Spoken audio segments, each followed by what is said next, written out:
1000 बार जब चतुर्युगी का ये जो चक्र है यह पूरा हो जाता है, 1000 चतुर्युगी में एक कल्प के पूरा हो जाने के बाद में प्रलय का योग होता है। इस समय 28वीं चतुर्युगी चल रही है। 27 बार इस कल्प में 27 बार युग चक्र घूम चुका है। 28वें चक्र में सतयुग त्रेता द्वापर व्यतीत हो चुके हैं, अब कलयुग चल रहा है। तो 1,97,29,49,120 वर्ष की आयु सृष्टि की इस कल्प में व्यतीत हो चुकी है। इस कल्प की दृष्टि से लगभग 2 अरब वर्ष हो गए ना। 1,97,49,49,120 वर्ष पूरे हुए, तो लगभग 2 अरब वर्ष हो गए। लगभग 2 अरब वर्षों की हमारी यह गुरु परंपरा है और उसके ये सार्वभौम आचार्य हैं। और वेदों के तात्पर्य को आचार्य परंपरा से, गुरु परंपरा से जिन्होंने हृदयंगम किया हो, उन्हीं का ज्ञान मान्य होता है। कल हम लोग चर्चा कर रहे थे श्री रामानुजाचार्य, श्री रामानंदाचार्य, श्री निम्बारकाचार्य, श्री विष्णु स्वामी आचार्य, श्री वल्लभाचार्य, श्री मध्वाचार्य, श्री चैतन्य महाप्रभु इत्यादि जितने आचार्य हुए हैं, इन सभी संप्रदायों को अगर आप देखेंगे तो ये एक मंत्र विशेष को लेकर के संप्रदाय परंपरा है। बहुत ध्यान से श्रवण करना। प्रायः हिंदुओं के मन में यह जिज्ञासा होती है कि बहुत से संप्रदाय हैं, ऐसे शांकर संप्रदाय भी है, फिर शंकराचार्य ही सार्वभौम धर्मगुरु क्यों हैं? रामानुजाचार्य ने कोई रामानुजाचार्य की पीठ नहीं बनाई, कोई पद नहीं बनाया।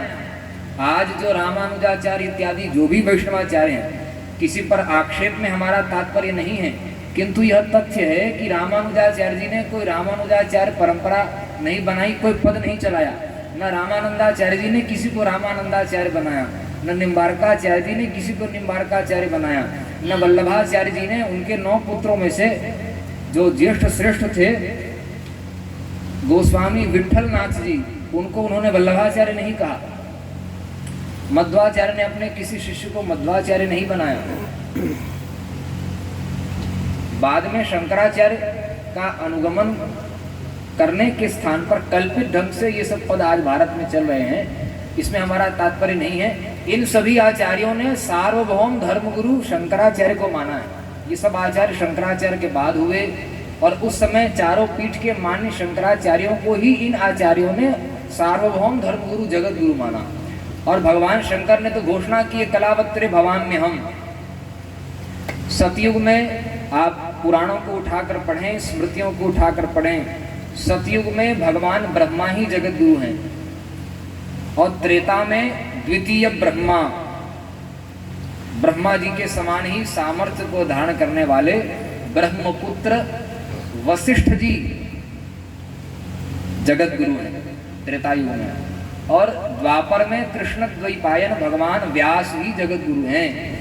और कलयुग में भगवान शंकर ने शिव पुराण का परिशिष्ट वायु पुराण वहाँ पढ़े हैं। वहाँ भगवान शिव ने घोषणा की है कि कलयुग में मैं ही जगत गुरु हूँ। मुंडित रूप में एक दंड धारण किया हुआ। यजुर्वेद कहता है नमः कपर्दिने च व्युक्त केशाय च। जटाजूट वाले शंकर जी का वर्णन है। नमः कपर्दिन व्युक्त केशाय च। मुंडित शिर वाले शंकर को वेद प्रणाम कर रहा है। व्युक्त केशाय च। मुंडित सिर वाले शंकर कहाँ हैं भाई?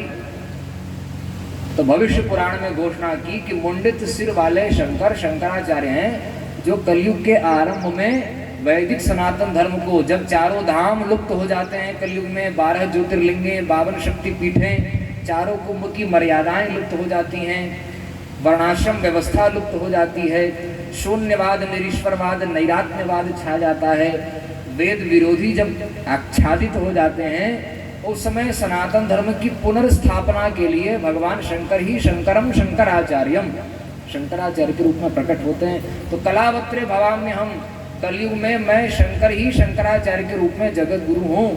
और कलयुग में मुझसे पूर्व व्यास जी जगत गुरु हैं, मेरे बाद कलयुग में कोई जगत गुरु नहीं होगा। भगवान शिव की घोषणा है। और मेरी पीठ के जो 4 मेरे द्वारा प्रतिष्ठापित मेरे शिष्य शंकराचार्य होंगे, वो साक्षात मेरा ही स्वरूप माने जाएंगे। भगवान शंकराचार्य कह रहे हैं अस्तु, मेरा स्वरूप माने जाने के कारण चार पीठ के शंकराचार्य कलयुग के अंतिम चरण तक ये परंपरा चलेगी, वे ही चारों जगत गुरु होंगे। ये भगवान शिव की घोषणा है। अन्य जो संप्रदायों की परंपरा है उसी प्रकार शांकर संप्रदाय की परंपरा है, ऐसा नहीं समझना चाहिए। जितने भी आचार्य हैं आप ध्यान से सूक्ष्म दृष्टि से देखें, ध्यान से श्रवण करें, किसी न किसी भगवान के एक स्वरूप विशेष को लेकर के वो संप्रदाय। श्री निम्बार्क संप्रदाय में युगल स्वरूप की आराधना है। श्री पुष्टि मार्ग में विष्णु स्वामी वल्लभाचार्य जी के यहाँ बालक भगवान बाल रूप में जो कृष्ण है उनकी आराधना है। श्री रामानुज संप्रदाय में श्री सीताराम जी की आराधना है। श्री रामानुज संप्रदाय में रंग लक्ष्मी, गोदा रंग लक्ष्मी, विष्णु लक्ष्मी की आराधना है। श्री चैतन्य महाप्रभु जी के यहाँ श्री युगल सरकार राधा कृष्ण की आराधना है। तो इस प्रकार एक